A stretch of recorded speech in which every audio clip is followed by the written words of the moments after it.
warahmatullahi wabarakatuh.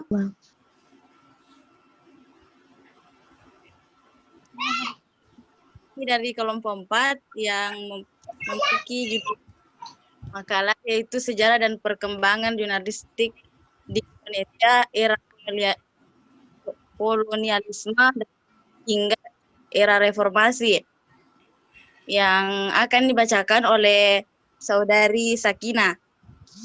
Saudari Sakina, saya persilahkan. Assalamualaikum warahmatullahi wabarakatuh. Waalaikumsalam warahmatullahi wabarakatuh. Di sini saya akan membahas tentang sejarah dan perkembangan jurnalistik di Indonesia, era kolonialisme hingga era reformasi.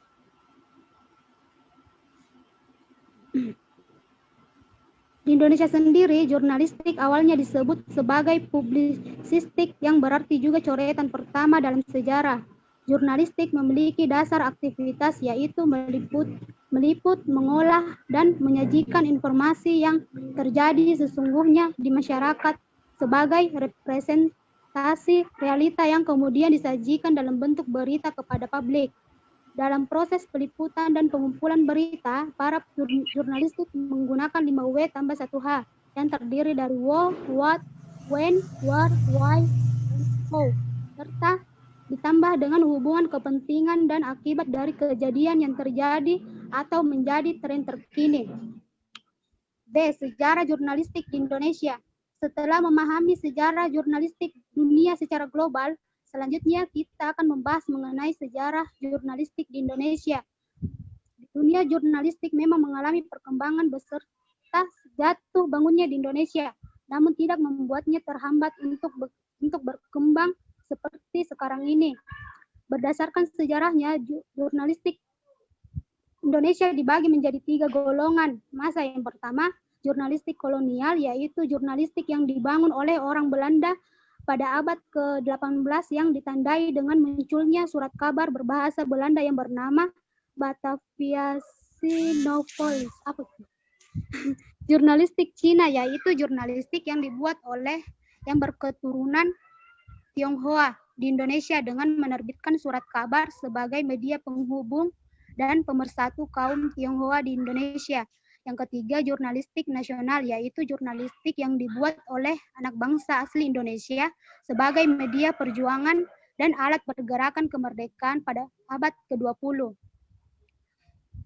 Sedangkan jika melihat sejarah jurnalistik di Indonesia berdasarkan perkembangannya, kita akan melihat bahwa jurnalistik Indonesia terbagi ke dalam 5 masa. Adapun masa yang pertama adalah masa pendudukan Belanda. Sejarah jurnalistik di Indonesia dimulai saat Belanda menjajah Indonesia. Jurnalistik pada pendudukan Belanda ditandai dengan diterbitkannya surat kabar Memories der Nouvelles pada tahun 1615 oleh Gubernur Jenderal VOC. Yang kedua, pada masa pendudukan Jepang. Setelah masa pendudukan di Indonesia bergantian oleh pendudukan Jepang, dunia jurnalistik Indonesia mengalami perubahan besar-besaran, di mana semua surat kabar dipaksa bergabung menjadi satu dan isinya disesuaikan dengan rencana serta tujuan Jepang dalam Dai-Toha Senso atau Perang Asia Timur Raya. Yang ketiga, masa pasca kemerdekaan atau pemerintahan Presiden Soekarno. Dari masa perjuangan meraih kemerdekaan hingga pasca kemerdekaan, surat kabar banyak digunakan sebagai sarana pemumpakan semangat juang kepada para pejuang untuk tetap bersemangat melawan para penjajah. Pada masa awal kemerdekaan, kondisi Indonesia masih terbilang rapuh dan terancam kedaulatannya dari berbagai pihak yang ingin merebut negeri ini. Yang keempat, masa pemerintahan Presiden Soeharto.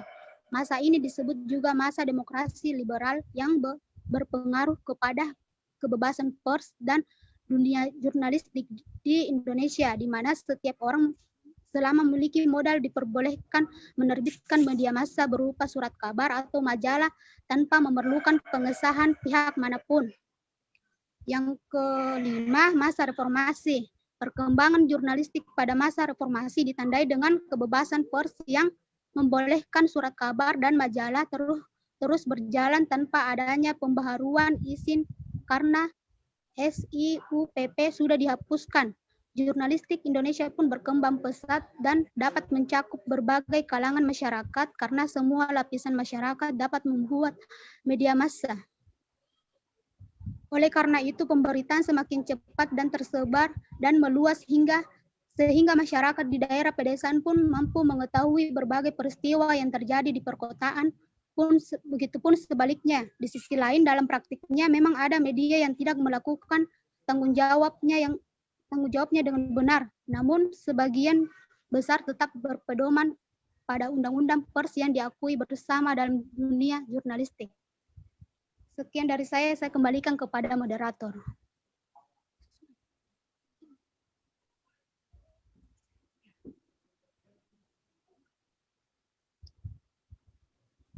Saya kembalikan ke moderator. Ya, begitulah di pemaparan dari kelompok kami. Saya kembalikan ke Bapak. Baik,